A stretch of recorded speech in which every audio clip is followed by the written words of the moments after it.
അള്ളാഹുവിന്റെ നിയമങ്ങൾക്കനുസൃതമായ ഒരു ജീവിതം നയിച്ചവർക്ക് സ്വർഗത്തിൽ വിരുന്നു കൊടുക്കുന്നൊരു ദിനം വരാനുണ്ട്. അല്ലാഹുവേ, നിന്റെ പരിശുദ്ധമായ നുസുലിലെ നുസലാവുകളായി അവിടുത്തെ വിരുന്നുകാരായി വരാൻ ഞങ്ങൾ സാധുക്കളാണ് റബ്ബേ. കർമ്മങ്ങൾ കുറഞ്ഞവരാണ്, പാപങ്ങൾ കൂടിയവരാണ്, അറിവില്ലാത്തവരാണ് റബ്ബേ.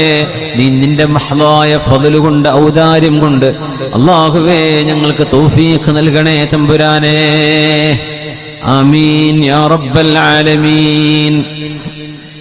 എന്നിട്ട് അല്ലാഹു തുടരുകയാണ്,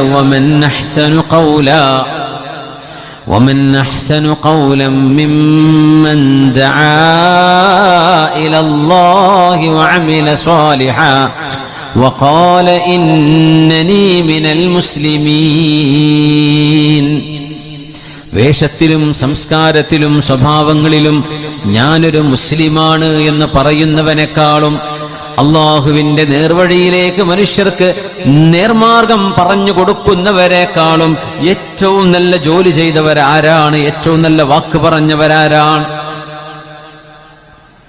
മിമ്മൻ ദആ ഇലല്ലാഹി വഅമില സാലിഹാ വഖാല ഇന്നനീ മിനൽ മുസ്ലിമീൻ.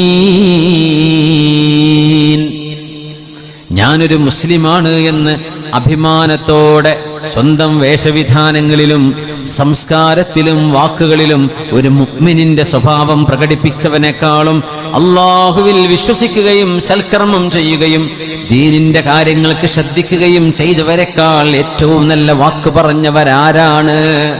അവർക്കൊക്കെയാണ് ഈ സ്വർഗം. അതുകൊണ്ടാണ് നമ്മൾ നമ്മുടെ ഐഡന്റിറ്റി കളഞ്ഞു കുളിക്കരുത്.